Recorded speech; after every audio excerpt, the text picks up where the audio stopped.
नमस्कार, आदाब, hello friends.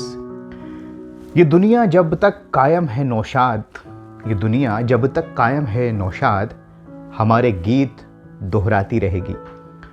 दोस्तों, ये शेर है जनाब नौशाद साहब का, मौसीकार आज़म नौशाद अली, जो किस तरह से लखनऊ से बॉम्बे आए, अपनी फैमिली को किस तरह से उन्होंने मनाया। वालिद खिलाफ थे संगीत के और वहाँ से सफ़र शुरू किया और उनके संगीत का सफ़र आज भी बदस्तूर जारी है। दोस्तों, आज के इस कार्यक्रम में हम नौशाद साहब के गीत और संगीत की बात नहीं करेंगे, ना ही उनकी शख्सियत के बारे में बात करने जा रहे हैं। आज एक सवाल जो कभी कभी खड़ा होता है कि क्या नौशाद साहब किशोर कुमार को पसंद नहीं करते थे, या मुकेश को फिर उन्होंने बहुत ज़्यादा मौके नहीं दिए, या सुरैया और देवानंद की शादी उन्होंने नहीं होने दी।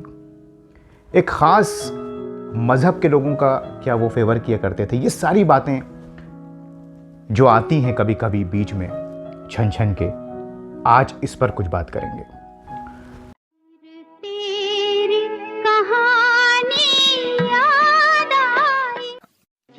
दिल ही टूट गया, जिया मिला के जिया भरमा के ताना लिख रही हूँ। हेलो हेलो, क्या हाल है?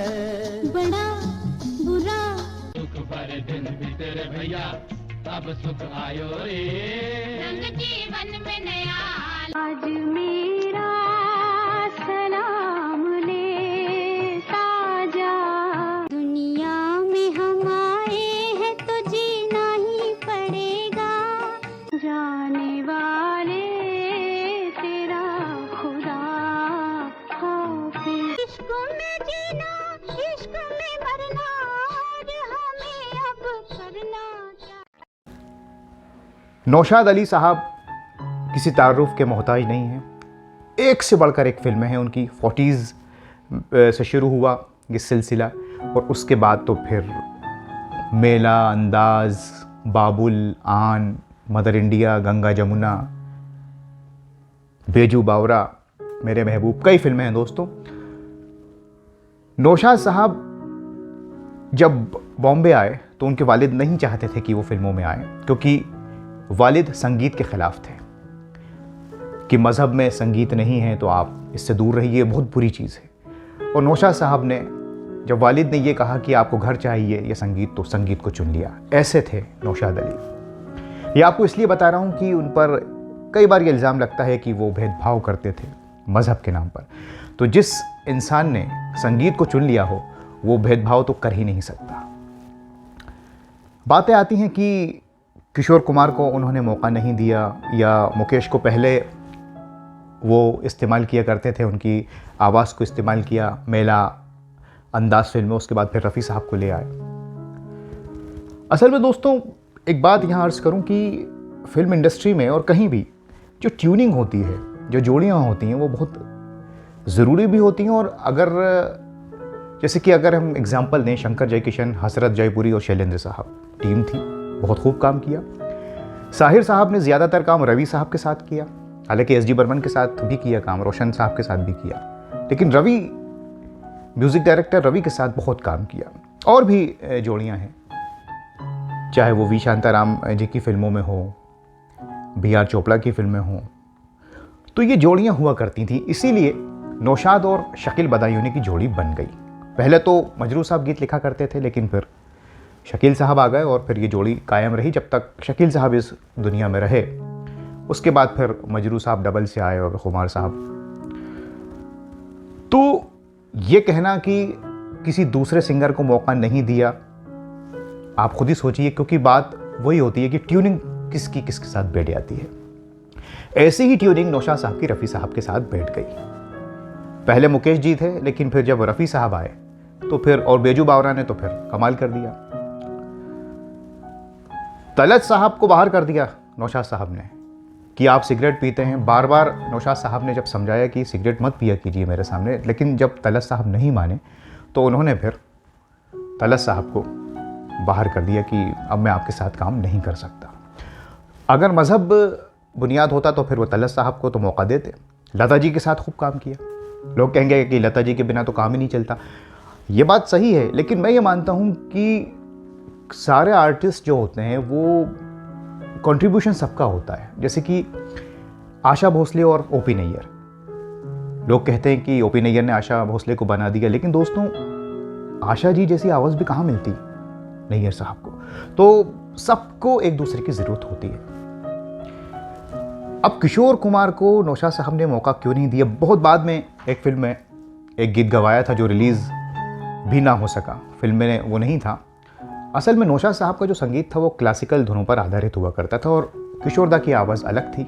उनकी आवाज़ के क्या कहने, लेकिन नौशाद साहब के संगीत में वो फिट नहीं बैठती थी, ऐसा नौशाद साहब मानते थे। मेरे महबूब तुझे गाए जा गीत मिलन के, तू अपनी लगन के सजन जाना धरा आईना हूँ। आँखें खुली थी आए थे वो भी, चांद छुपा और तारे डूबे, रात गजब की आए। मिलते ही आंखें दिल हुआ दीवाना, किसी का तस्वीर बनाता हूँ, तस्वीर नहीं मैं संवारूंगा तुझे सारे गम दे, तेरी मोहब्बत की कसम। जिस तरह से अनिल विश्वास रफ़ी साहब को बहुत ज़्यादा इस्तेमाल नहीं करते थे, ये और भी संगीतकार रहे, तो नौशाद साहब ने इसलिए किशोरदा को बहुत ज़्यादा मौके नहीं दिए क्योंकि वो गुंजाइश नहीं निकल पाती थी, क्योंकि वो परफेक्ट काम किया करते थे।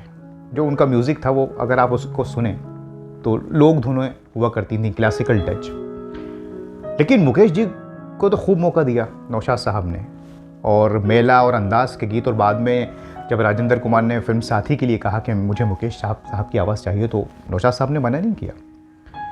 लेकिन जब रफ़ी साहब आ गए और फिर मैंने आपसे जो कहा कि एक ट्यूनिंग जो होती है वो ट्यूनिंग बैठ गई नौशाद, शकील और रफ़ी, इन तीनों की, और एक के बाद एक फिल्में आ रही थीं, बेजू बावरा, अमर, उड़न खटोला, तमाम फिल्में आती रहीं और इन दोनों का साथ चलता रहा।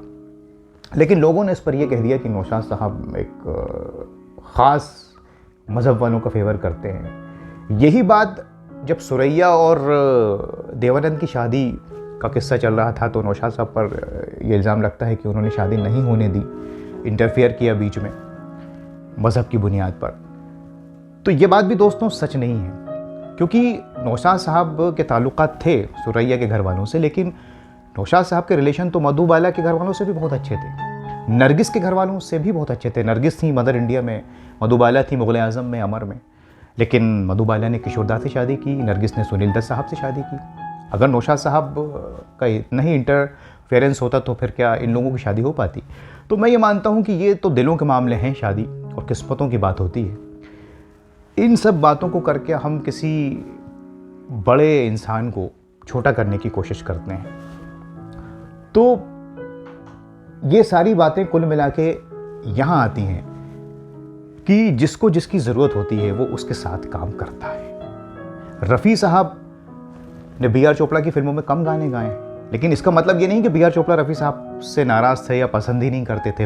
आप देखिए फिल्म वक्त में टाइटल सॉन्ग रफ़ी साहब ने गाया, चोपड़ा साहब ने कहा कि नहीं वो गाएंगे अगर ज़रूरत है तो, और रफ़ी साहब ने भी इनकार नहीं किया।